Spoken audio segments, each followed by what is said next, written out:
Salam pemirsa, pada tanggal 20 Oktober 2024, Israel secara resmi mengumumkan bahwa mereka telah melancarkan serangan terhadap lokasi-lokasi yang terhubung dengan operasi keuangan Hizbullah. Serangan ini dilakukan di tengah meningkatnya ketegangan militer di Lebanon dan Gaza. Tidak hanya itu, Israel juga sedang bersiap untuk melancarkan serangan besar terhadap Iran.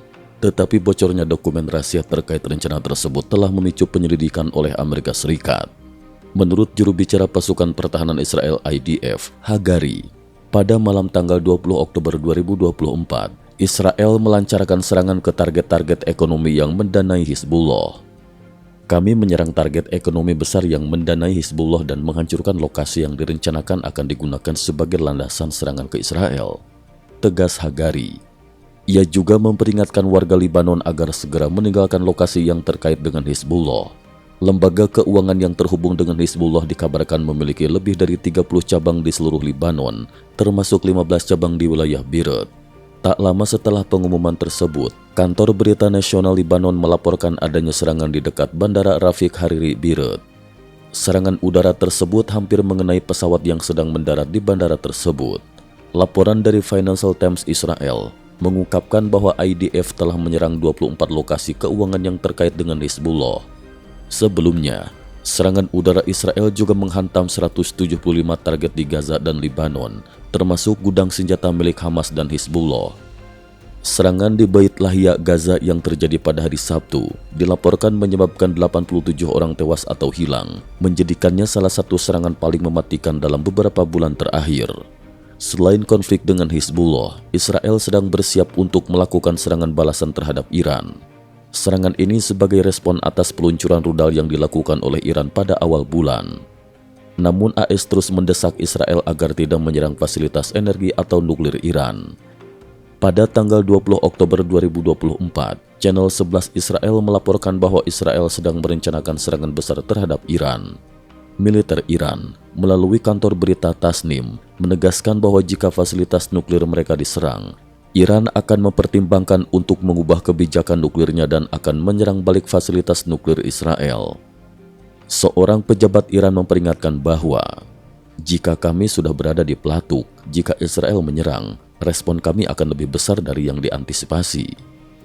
Namun pada tanggal 18 Oktober 2024, dokumen rahasia terkait rencana serangan Israel terhadap Iran mulai beredar secara daring.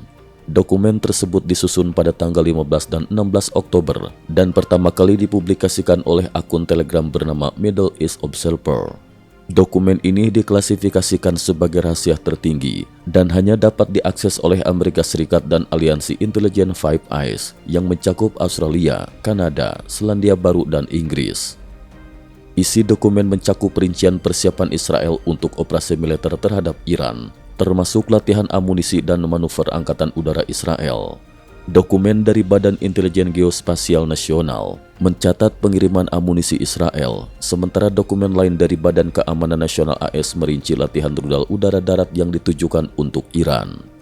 Pejabat AS menyatakan keprihatinan besar terhadap kebocoran tersebut dan telah memulai penyelidikan gabungan antara FBI, Pentagon, dan berbagai badan intelijen AS.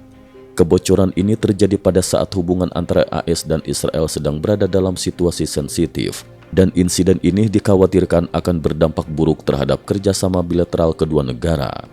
Kebocoran ini juga mengindikasikan bahwa Israel memiliki senjata nuklir yang selama ini tidak pernah dikonfirmasi secara resmi.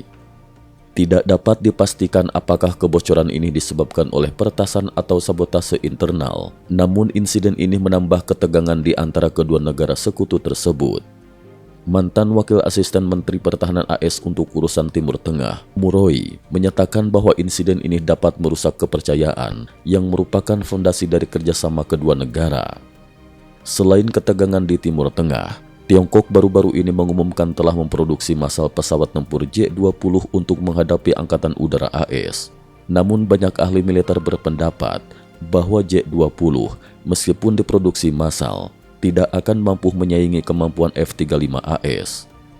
Menurut laporan dari blog militer Warrior Marven, J-20 memiliki keterbatasan dalam hal jangkauan sensor dan akurasi bidik, sehingga sulit bersaing dengan teknologi siluman dan sensor jarak jauh F-35.